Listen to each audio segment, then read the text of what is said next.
Yeah, how's it going, mate? I'm Obsidian Zenon. The slightly disassembled piece of electronics I have here is a Sony HCD-ED1A. It's a micro hi-fi stereo system, I guess. It has a radio, AM and FM. It has a cassette deck. It has a CD drive, and also external inputs. And basically, it has recently completely stopped giving an audio output. The CD drive and the cassette deck already stopped working years ago, and to be honest, I'm not really looking to fix them. I would like to see if I can fix them, but it's not my main priority. My main priority is just getting sound back into this thing. Some reason it just started giving really crap audio with a buzz on it, not like a mains buzz, but distorted audio, and now it's giving nothing at all.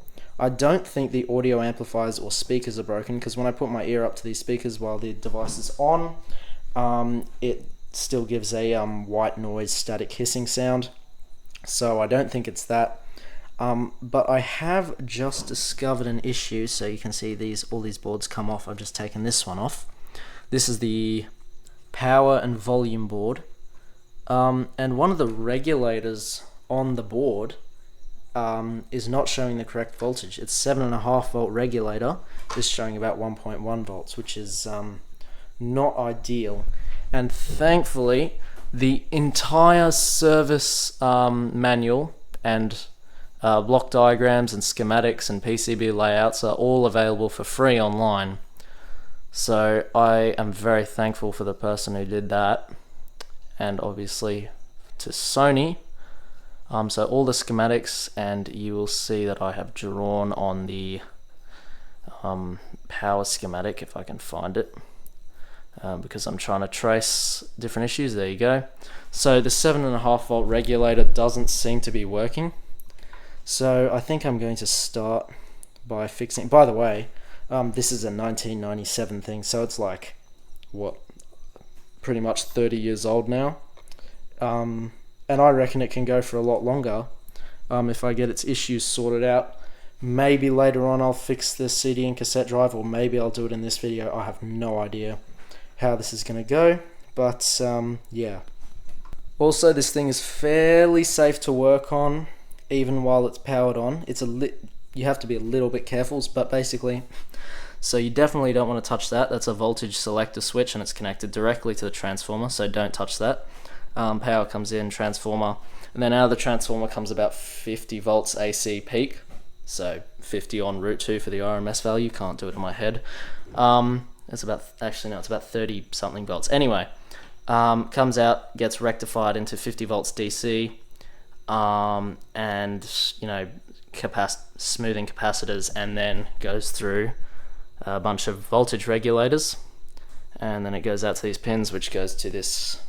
I assume this is the main board, but yeah, I do not believe there is a problem with this. Oh no, wait, which one's which? I always forget. One of these is the cassette deck board, and one of them is the what do you call it? Surround, some kind of Dolby soundboard. I think this one's the Dolby one, and the CD drive is here. But yeah, no, I don't think it's a problem with these two boards. The cassette one might be a problem with the cassette board, but I don't think it's a problem with these two boards in terms of not having sound output. The radio still tunes to stations, so I don't think it's the radio either.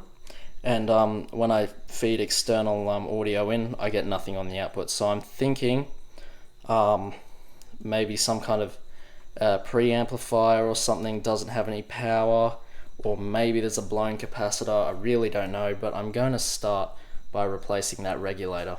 So I've taken the power board out, and it's also volume control. That's interesting, but I've taken it out, and I have desoldered the suspected faulty transistor, and also I have desoldered a resistor, which is not there.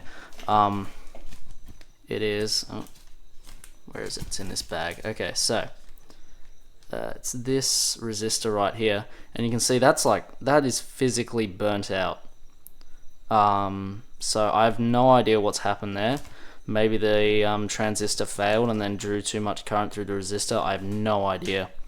None of the other resistors on the regulators do this.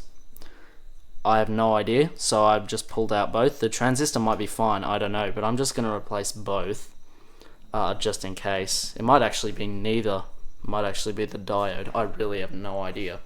But I'm suspecting it's the resistor.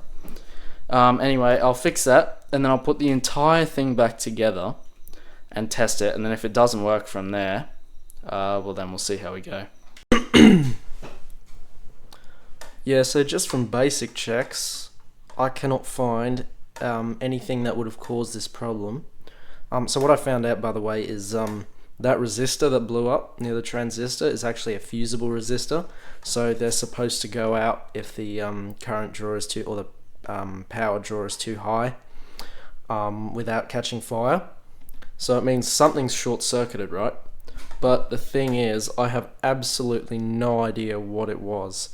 And just testing with everything else, so this was connected to the radio board, but with everything connected, this emitter pin, which is the 7.5 volt thing, was not shorted to ground in any way possible. In fact, none of these pins are shorted to ground. So I have absolutely no idea what has gone wrong. Like I said before, I'm just going to replace the transistor and resistor and see if that fixes anything.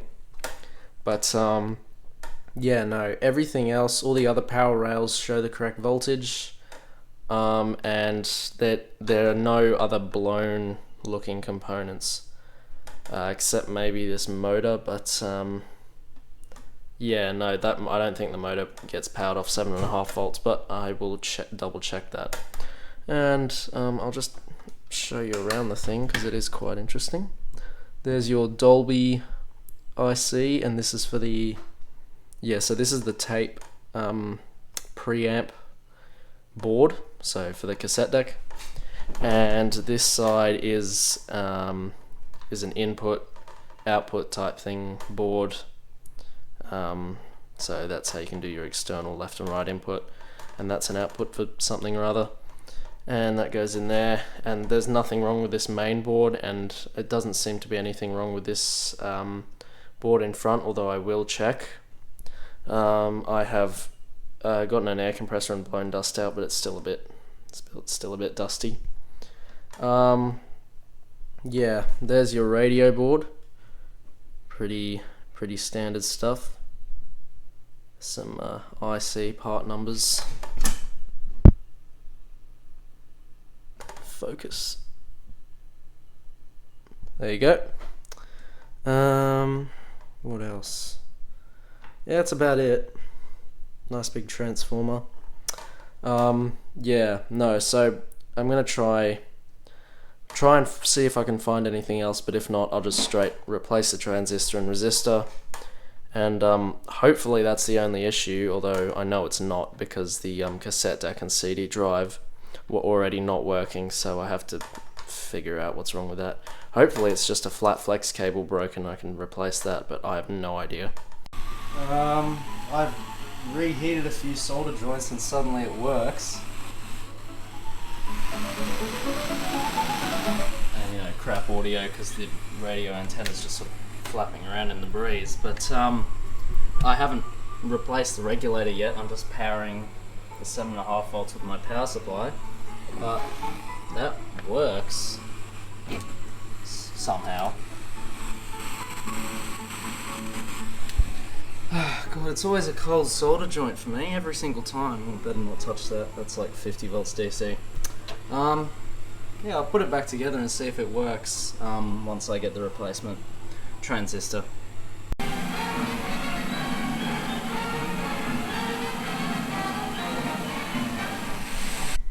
Well, the problem just seemed to be that dead transistor, which was a 7.5 volt regulator, which I replaced, and a fusible resistor near it, and some cracked solder joints, which I just reheated, and now everything's back to normal. The radio stopped tuning for a second, but I think that's actually because this wire might be broken on the inside, because when I hold it at the right angle, it tunes again. That or the reception in this room sucks. Either way. It's all fixed now.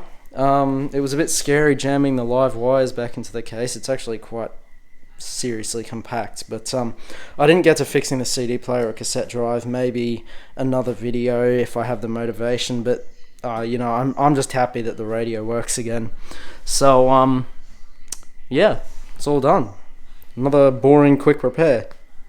Thank you very much for watching. Like if you liked the video, or don't, up to you. See you guys in the next one. See ya.